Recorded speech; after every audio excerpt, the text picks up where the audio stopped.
Friends வணக்கம். எல்லோரும் சௌக்கியமாக இருக்கீங்கன்னு நம்புகிறேன். நம்ம மீல் ப்ரெப்பில் வந்து வாங்கிட்டு வந்த காலிஃப்ளவரை வந்து இந்த மாதிரி நம்ம எடுத்து க்ளீன் பண்ணி வச்சுட்டோம். இது வந்து நம்ம ஸ்டோர் பண்ணிக்கிறதுக்காக. அதுக்கப்புறம் இந்த காலிஃப்ளவர் க்ளீன் பண்ணும்போது அதனுடைய இலைகள் தண்டுகள் எல்லாம் நமக்கு இப்படி கிடைக்கும் இல்லைங்களா?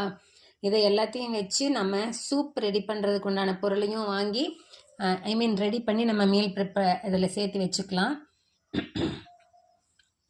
இந்த மாதிரி இருக்கிறத வந்து நம்ம இந்த மாதிரி கட் பண்ணி எடுத்து வச்சுக்கணும். நம்ம ஃப்ரிட்ஜில் வச்சுக்கலாம். சின்ன சின்ன பேக்கெட்டில் நம்ம போட்டு வச்சிட்டோம், இல்லை சின்ன சின்ன பாக்ஸில் வச்சிட்டோம் அப்படின்னா ஒரு நாளைக்கு ஒரு பாக்ஸ் அந்த மாதிரி எடுத்து நம்ம சூப் வச்சுக்கலாம். அது எப்படி செய்யலாம் அப்படிங்கிறத பார்க்கலாம் வாங்க ஃப்ரெண்ட்ஸ். காலிஃப்ளவர் இலையை கட் பண்ணி வச்சது எல்லாம் வந்து நம்ம நல்லா வாஷ் பண்ணி எடுத்துக்கலாங்க ஃப்ரெண்ட்ஸ்.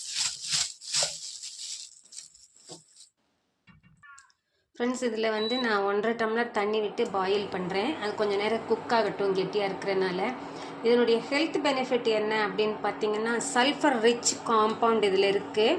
அதே மாதிரி கோலின் அப்படிங்கிற ஒரு முக்கியமான பொருள் இதில் இருக்குது. CHOLINE அந்த இதில்.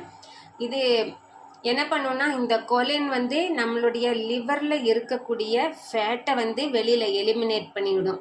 அதனால் ஃபேட்டி லிவர் இருக்கிறவங்களுக்கு வந்து அந்த ஃபேட்டு வெளியில் போகிறதுக்கு இது ரொம்ப ஹெல்ப்ஃபுல்லாக இருக்கும். அதுக்கப்புறம் பார்த்திங்கன்னா, இதில் இருக்கக்கூடிய மற்ற பயோ ஆக்டிவ் காம்பவுண்ட்ஸ் எல்லாம் வந்து கேன்சர் ஸ்டெம் செல்ஸை வந்து டெஸ்ட்ராய் பண்ணுது அப்படின்னு சொல்லிட்டு நிறையா சயின்ஸ் ரிப்போர்ட்ஸ் நம்மளுக்கு இருக்குங்க. அதனால் வந்து இது கிடைக்கும் போது இதை வேஸ்ட் பண்ணாமல் நம்ம ஃபுட்டில் சேர்த்துக்கலாம்.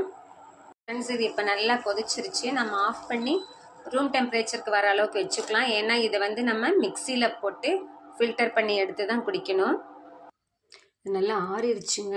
ஸோ அதை வந்து நம்ம இந்த சின்ன மிக்சி ஜாரில் போட்டுக்கலாம்.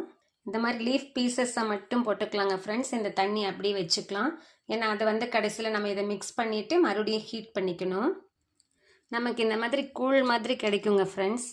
அதில் வந்து ஏன்னா அதில் வந்து கொஞ்சம் நார் இருக்கும் பார்த்தீங்களா, அதனால தான் ஃபில்டர் பண்ணுறோம். அதுக்கப்புறம் நம்ம வெந்த தண்ணி எடுத்து வச்சோம் இல்லைங்களா, அதுலேயே வந்து இந்த மிக்சி ஜாரை கழுவி வந்து நம்ம ஊற்றிக்கலாம். நல்லா ஃபில்டர் பண்ணிக்குவோம். இப்போ நல்லா இதில் இந்த மாதிரி அந்த ஃபைபர் எல்லாம் நல்லா ஃபில்டர் ஆயிடுச்சுங்கப்பா.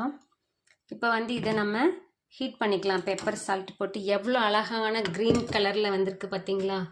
அப்படியே குளோரோஃபில் ரிச் நல்ல பியூட்டிஃபுல்லான ஒரு க்ரீன் கலரில் நமக்கு சூப்பு.